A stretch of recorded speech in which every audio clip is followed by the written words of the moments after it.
la chute du mur de Berlin en 1989 a conduit la Banque Paribas à créer une petite banque d'affaires toute légère en Hongrie, à Budapest, qui s'appelait Magyar Paribas. Et donc c'est simplement sur ce modèle-là qu'il m'est apparu qu'on pouvait faire la même chose au Maroc aussi facilement, que la Hongrie n'était pas du tout plus développée que le Maroc en 1989. Et donc c'est un projet que j'ai proposé à des copains, des amis à moi, en leur disant si on faisait une petite banque d'affaires avec Paribas au Maroc, est-ce que vous seriez partant? Donc certains m'ont dit oui, d'autres m'ont dit non. Donc on s'est retrouvés finalement à deux personnes physiques et la Banque Paribas à laquelle j'ai proposé l'idée, qui a dit oui, je viens avec vous, mais en minoritaire, c'est votre projet, je serai minoritaire. Et ensuite, on a convaincu une autre banque parisienne qui était la compagnie financière Edmond de Rothschild. Okay. Et ensuite, on est rentré au Maroc et on avait besoin d'institutionnels marocains dans le tour de table. Pour une banque d'affaires, il vaut mieux avoir de la connexion, du carnet de relations, tout ça. Donc, on a eu une banque qui n'était pas la plus grande à l'époque, mais qui l'est aujourd'hui, qui à l'époque s'appelait la Banque commerciale du Maroc. Mais qui était dynamique et moderne, qui nous a accompagnés. Et on a eu une compagnie d'assurance qui est la Royale Marocaine d'Assurance, qui aujourd'hui est la maison mère de BMCE, de BOA. Donc voilà, les fondateurs, c'était Banque Paribas Rothschild, deux personnes physiques, Banque commerciale du Maroc et Royale Marocaine d'Assurance. Donc là, il faut encourager nos amis étudiants ou professionnels à l'étranger quand ils rentreront au Maroc. Il faut les encourager à ne pas hésiter à construire des tours de table qui privilégient le succès du projet plutôt que le pourcentage que eux détiennent dans le projet. Quand on a une idée, on peut la faire tout seul et on a 100% du capital. Et on est content et on a 100% du capital. Quand on veut être sûr que son idée réussisse, il vaut mieux donner 15% ici et 20% ici et 15% ici, quitte à démarrer le projet avec une position minoritaire. Mais c'est pas grave, il n'y a pas d'enjeu de contrôle dans des projets, n'est-ce pas? Un projet qui démarre, c'est d'abord, il doit démarrer, il doit montrer qu'il peut exister. Il vaut mieux 20% de quelque chose de grand que, exactement, bien sûr, que 100% et ne pas y arriver. Et comment ça se passe? Parce que là, tu as moins de 30 ans, je pense, et tu arrives à convaincre Paribas de te suivre et des personnes au Maroc. Donc, comment tu réussis à avoir ces personnes-là, à les convaincre? Comment ça se passe? Paribas, c'était naturel, c'était leur métier, n'est-ce pas? Donc ils ont compris, j'ai fait un topo sur le marché marocain, le programme de privatisation qui démarrait, les futures lois qui créaient le Conseil des valeurs mobilières, Conseil déontologique des valeurs mobilières, c'est-à-dire l'agence de régulation, qui créait une bourse moderne, qui créait des OPCVM, SICA, fonds communs de placement. Il y avait tout un travail législatif qui démarrait, vraiment. Qui a abouti en 93. Donc on était à 1 an ou 2 ans de l'aboutissement du travail législatif. Et ensuite, donc Paribas, c'était facile. Rothschild, c'est pas moi qui m'en suis chargé, c'est plutôt mon ami personne physique qui est venu avec moi. Et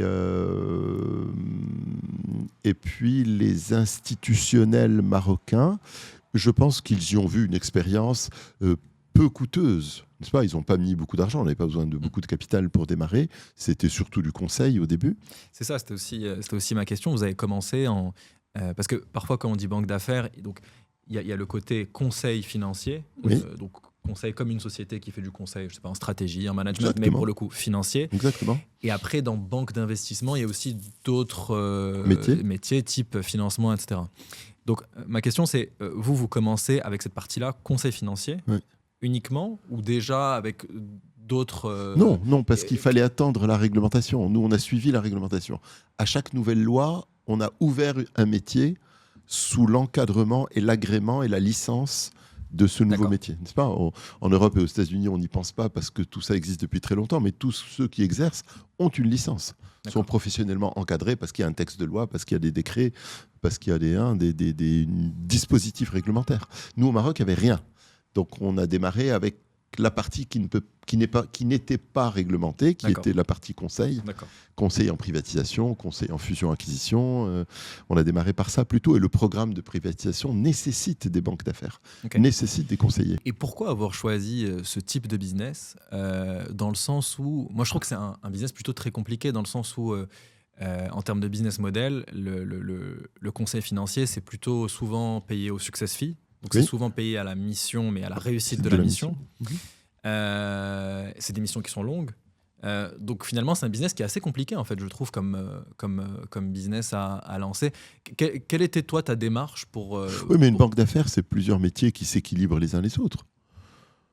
Là, tu fais référence au métier de conseil qui est payé au success fee, mais le broker, c'est pas du tout ça. L'asset manager, c'est pas du tout ça. D'accord. Donc nous, on était parti construire une banque complète. Donc il y avait ça aussi dès le début, d'accord. Ah oui. Il y avait tous les métiers de la banque d'affaires à l'anglo-saxonne, les uns après les autres. Simplement, c'est impossible de démarrer tous en même temps parce qu'il fallait attendre la réglementation. Je comprends. Non, on faisait un petit Paribas. Paribas avait aussi la banque commerciale en plus. Donc Paribas, c'est le CFG d'aujourd'hui, on va dire. À l'époque. On faisait un petit Salomon Brothers ou un petit Goldman ou un petit Lehman ou un petit Morgan ou un petit, n'est-ce pas ?